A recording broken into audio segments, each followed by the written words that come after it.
ბატონზას არ გამიბრადეს, მაგრამ უნდა გითხოთ რა. თუ გაგიბუქებიათ ის ნადირობის ამბავი?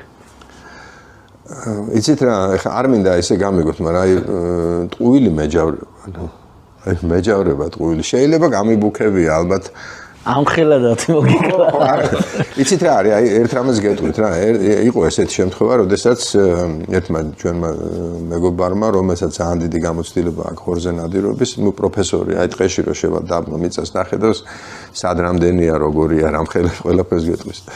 ხო და დამაყენა ერთ ნომერში და თან ამიხსნა, რომ ისეთი დიდი გამოცდილება არ მქონდა მაშინ ხორზე ნადირობის, არც ახლა მაქვს ისეთი გამოცდილება. და ნუ მითხრა რომ როდესაც კოლტი მოდის წინ ნეзвი მოდისო და დააკვირდი რომ ნეзвი არ მოკლა. ნუ მონადირებს ყოველთვის ეს ისა გვაქვს რომ დედრებს უფრთხილდებით, იმიტომ რომ გამრავლებაში ხო და პირველი მე მოყვება ტახი და მე მოდის გოჭები თუ ესეთი კოლტი არის. შეიძლება მოძდილები იყვნენ ეს კოლტები, მაგრამ გვიმაცხოვრება. ხო და ნუ აი რო გამოვიდა, არ ვიცი ამ იმას ეფექტი აქვს თუ რაღაცა. მე მსგავსი ზომის ტახი აი ცხოვრებაში არ მინახავს. და მე რომ მითხრეს, აი დაახლოებით ამ ხელა იქნებოდა ხელით რო აჩვენა და აუ დამცინეს მაგ. მაგრამ დღემდე თვლით რომ აქ ხელა იყო, ხო? კი. არა, აი მე რაც ხა ბევრი დამინახია და ისიც არა მაქვს რომ აი შიში დიდი თვალები აქვს და შიშიც არ მქონია, იმიტომ რომ საკმაოდ მოხერხებულ ადგილას სათვალშე ძალიან აგრესიულია ორი.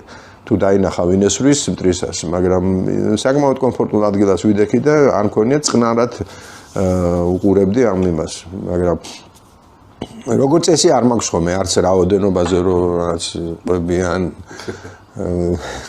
სვათაშორის ერთი კვირაობით არის დიღომში ფრინველის ბაზარს რო ეძახიან იქ შეკრება. ხო და ერთი ყველაზე გამოცდილი კაცი დგას და ამ ახალგაზრდა მონადირეებს უსმენს და ერთ-ერთმა კითხა რომ და ყველა თავისას აქებს, ხო? პროფესორია, გაზეთებზე უგზავნი რაღაცებს ამბობენ და მე მინდორში რო გავა, როგორც წესი არ ამართლებს ბევრი რა, ხო და ამ კაც კითხეს მართლა ეგრე არისო და რას გეტყვითო იცი ბიძიკო. აი ამ ხის ჩრდილშიო ყველა ძაღლი მაგარიაო და მე მინდორში რო გაიყვანო, მე რა მოგახსენოთ. ყველა თავისას აქებს კი, ეს აქვთ მონადირეებს.